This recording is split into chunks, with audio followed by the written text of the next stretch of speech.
வணக்கம். இப்போ கட்லெட் எப்படி செய்கிறது அப்படின்னு சொல்லிட்டு பார்க்கலாம். இதுக்கு 1/2 கிலோ உருளைக்கிழங்கு எடுத்து நல்லா வேக வச்சு எடுத்து வச்சுக்கோங்க. அதுக்கப்புறம் பெரிய வெங்காயம் 2 பொடி பொடியாக கட் பண்ணி வச்சுக்கோங்க. பச்சை மிளகாய் 2 இதையும் இந்த மாதிரி பொடி பொடியாக கட் பண்ணிக்கோங்க. அதுக்கப்புறம் கொஞ்சம் பச்சை பட்டாணி எடுத்து வேக வச்சு வச்சுக்கோங்க.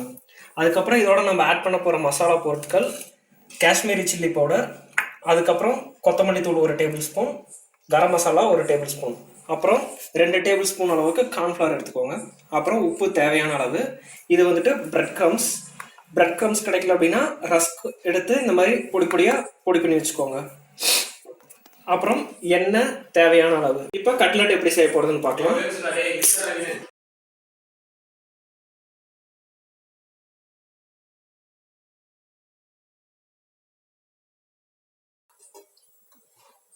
பேன்ல 5 டேபிள் ஸ்பூன் ஆயில் விட்டுக்கோங்க.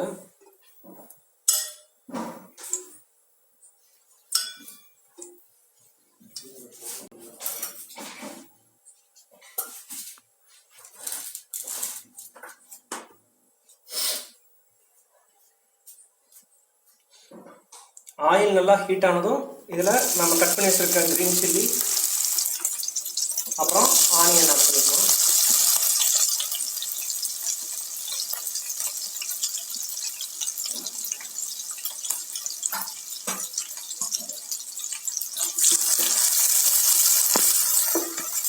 ஒரு 3 மினிட்ஸ் ஆனியனை நல்லா குக் பண்ணிக்கோங்க. இப்போ ஆனியன் நல்லா குக் ஆயிடுச்சு. இந்த டைமில் நம்ம 1 tablespoon garam masala, 1 tablespoon Kashmiri chilli powder, 1 tablespoon தனியாத்தூள், இது 3 இதோட ஆட் பண்ணிக்கலாம்.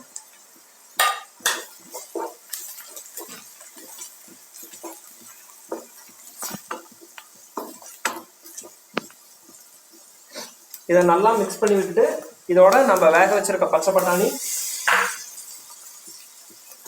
உருளைக்கிழங்கு இதோட ஆட் பண்ணிக்கலாம்.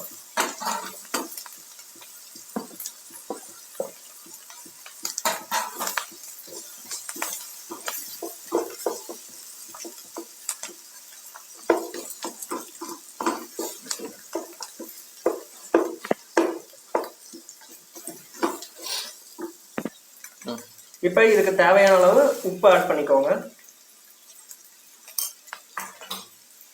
உருளைக்கிழங்கு நல்லா வந்துட்டு மசிச்சு விட்டுக்கோங்க. உருளைக்கிழங்கு தனித்தனியா தெரியக்கூடாது, நல்லா வந்துட்டு மிக்ஸ் பண்ணிடணும். மாதிரி நல்லா மசிச்சுக்கணும். இப்போ இந்த டைம்ல என்ன பண்றோம் அப்படின்னா 2 டேபிள் ஸ்பூன் கார்ன்ஃப்ளவர் இதோட ஆட் பண்ணிக்கோங்க.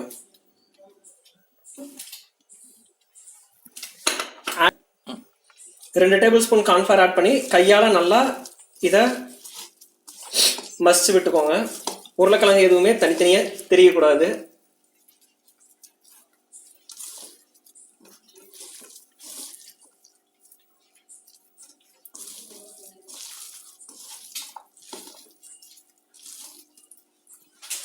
வேக வச்ச உருளைக்கிழங்க இந்த மாதிரி நாம வந்து பால்ஸா உருண்டை பண்ணிக்கிறோம்.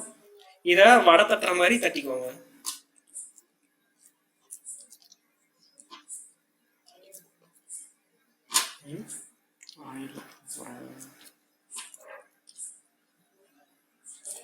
இப்போ இந்த மாதிரி தட்டினதுக்கு அப்புறம் இதை நம்ம கார்ன்ஃப்ளவர் என்ன பண்ணியிருக்கோம் அப்படின்னா மிக்ஸ் பண்ணி பேஸ்ட் மாதிரி பண்ணி வச்சிருக்கோம். இந்த கார்ன்ஃப்ளவர் பேஸ்ட்ல வந்துட்டு இதை நல்லா டிப் பண்ணி எடுத்துக்கணும்.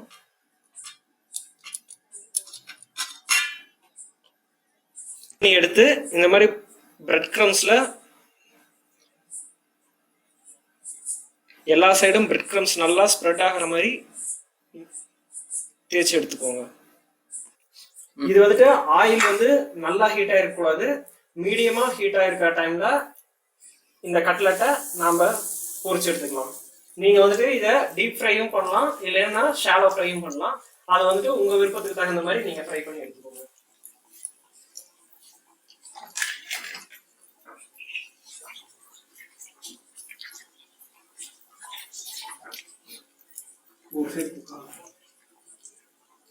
நீங்க ஃப்ளேம் வந்துட்டு சிம்ல வச்சே நீங்க வந்து குக் பண்ணுங்க, ஹை ஃப்ளேம் வேண்டாம். கட்லெட் மேல மட்டும் கருகிரும், உள்ள வந்து வேகாம இருக்கும்.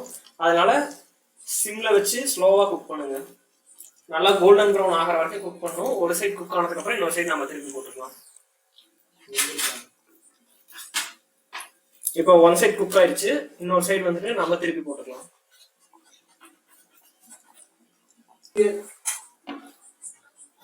இப்போ பாத்தீங்க அப்படின்னா கட்லெட் நல்லா ரெண்டு சைடு குக் ஆயிடுச்சு. பார்த்துக்கோங்க. இந்த மாதிரி கோல்டன் ப்ரௌன் வந்ததுக்கு அப்புறம் எடுத்து சர்வ் பண்ண வேண்டியதுதான்.